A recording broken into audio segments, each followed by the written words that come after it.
গঠন করতে সবাই, হ্যাঁ আমি সবাইকে চিনি, তার বাইরে আপনারা কেউ টাকা দেন না। তো আমি একটু বিকাশ মুখকে গালাগালি করবো, আপনারা একটু মাইন্ড করেন না। সে 2011 সালে যখন কোটা নিয়ে আন্দোলন হয়েছে, সেই আন্দোলনের নেতৃত্ব দিয়েছিল। আর এই নেতৃত্ব নেওয়ার জন্য তিনি হচ্ছে যে তার গণ অধিকার পরিষদের একটা অঙ্গ সংগঠন বাংলাদেশ প্রবাসী অধিকার পরিষদ গঠন করেছিল। এই প্রবাসী অধিকার পরিষদের প্রত্যেকটা ছেলে থেকে সে বিকাশে টাকা নিয়ে এই হান্নান মাসুদের মতো ছেলেগুলোকে তৈরি করেছিল। নাহিদ, আসিফ, নুসরাত, তরিকুল, নাজমুল, তাদের মতো ছেলেগুলোকে 5 আগস্ট পর্যন্ত সর্বোচ্চ সাপোর্ট দিয়েছে বিকাশ নূর এই টাকাগুলো নিয়ে। বিকাশ নূর কি করেছিল জানেন? আসিফের যে মোবাইলটা দিয়ে বক্তব্য দিয়েছিল যে আগামী পরশু নয়, আগামী কালকেই হচ্ছে যে ঢাকামুখী শেখ হাসিনার যে গণ আন্দোলনের অগ্রযাত্রা, আপনারা আসবেন। এই মোবাইলটা বাংলাদেশ প্রবাসী অধিকার পরিষদের নেতাকর্মীর দ্বারা কিনে দেওয়া, এটা আপনারা হয়তো জানেন না। 5 আগস্টের পরে হান্নান মাসুদরা ডক্টর মোহাম্মদ ইউনূসকে যখন হচ্ছে যে বরণ করতে যাবে এয়ারপোর্টে, এই গাড়ির টাকাগুলো বিকাশ নূরের দলের কর্মী প্রবাসী অধিকার পরিষদের পকেটে টাকা দিয়ে, তিনি কিন্তু আছে এখানে। তো দেখেন 17 বছর কিন্তু এই স্বৈরাচার আমাদেরকে শাসন করে গেছে। আমাদের দেশের অবস্থা খুবই খারাপ অবস্থা।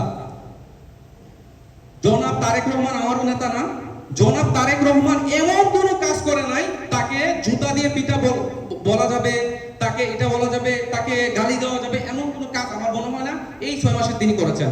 তার জায়গা থেকে তিনি চেষ্টা করছেন দেশকে কিভাবে এগিয়ে নেওয়া যায়।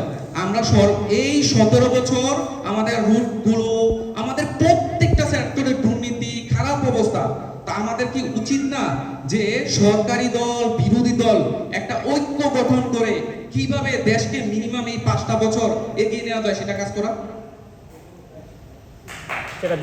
আপনারা বলেন। তা আমাদের কিন্তু এই জায়গাটা তৈরি হওয়া উচিত। আমরা যারা প্রবাস থেকে প্রতিনিয়ত রেমিটেন্স দিচ্ছি, আমরা চাই আমাদের দেশটা কিভাবে এগিয়ে যাক সেটা নিয়ে যেন আমরা কাজ করি। কিন্তু আমরা দেখেন বাংলাদেশে তারা নিজেদের মধ্যে নিজেরা, সেটা বিএনপি হোক, সেটা এনসিপি হোক বা জামাত হোক, যারা নিজেরা কাজগুলো করতেছে, এটা কি ঠিক হচ্ছে? কখনোই ঠিক হচ্ছে না। আমাদের এই মুহূর্তে উচিত, পৃথিবীর দেখেন আপনি প্রত্যেকটা দেশ তার জায়গা থেকে অনেক দূরে এগিয়ে গেছে, শুধু আমরা কেন দিন দিন পিছনে চলে যাচ্ছি?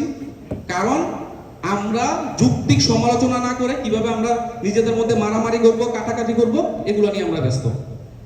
আমি তার কাছে অনুরোধ জানাচ্ছি এবং আপনারা যারা আছেন তাদের কাছে, সবার কাছে অনুরোধ জানাচ্ছি, কিভাবে আমাদের দেশটা এই মুহূর্তে গঠন করা যায়, কিভাবে ঐক্য হয়ে কথা বলা যায়, সমালোচনা করা যায়, যৌক্তিক সমালোচনা, সেটা যেন আমরা করি। আমরা যেন এই মুহূর্তে মারামারি কাটাকাটি এটা সেটা না করি। কারণ একজন কিন্তু বসে আছে ভারতে, একজন কিন্তু আসার জন্য বসে আছে ভারতে, শুধুমাত্র কোনো একটা ইস্যু তৈরি করতে পারলেই তিনি বাংলাদেশে আসার জন্য রেডি আছে। এই মুহূর্তে তো মারামারি কাটাকাটি করার আমাদের সময় না। ভারত আমাদের সবসময় পিছনে লেগে আছে, ইসরায়েলের মতো দেশগুলো আমাদের পিছনে লেগে আছে, আমার পশ্চিমা দেশগুলো আমাদের পিছনে লেগে আছে। এই মুহূর্তে আমাদের ঐক্য হয়ে কিভাবে এটাকে ওভারকাম করা যায় সেটা নিয়ে আমাদের চিন্তা করা উচিত। তো আমি আশা করব যে বাংলাদেশের মানুষ যারা বিভিন্ন রাজনীতির সাথে জড়িত আছেন, আপনারা এই মুহূর্তে যৌক্তিক সমালোচনার জন্য আমাদের সংসদ আছে। আমরা এই 54 বছরে সংসদ সারাদিন দেখি এমন কোনো ইতিহাস ছিল না। সরকারি দল এত সুন্দর একটা সুযোগ দিয়েছে দেখে তো বিরোধী দল কথা বলতে পারতেছে, আবার বিরোধী দলও এত সুন্দর একটা ঐক্য আছে বিদায় তারা কথা বলতেছে। তো সংসদ তো আছেই আমাদের জন্য কথা বলার, আমাদের যে দাবিগুলো আছে যারা বিরোধী দল আছে তারা যৌক্তিক সমালোচনা করে সংসদে উপস্থাপন করবে, সারা দেশ দেখবে, আর এটা নিয়ে কিভাবে সরকার কাজ করবে তারা এটা নিয়ে যেন একটা ঐক্য গঠন করে। আমরা কেন নিজেদের মধ্যে বিরূপ মন্তব্য এটা সেটা করতেছি?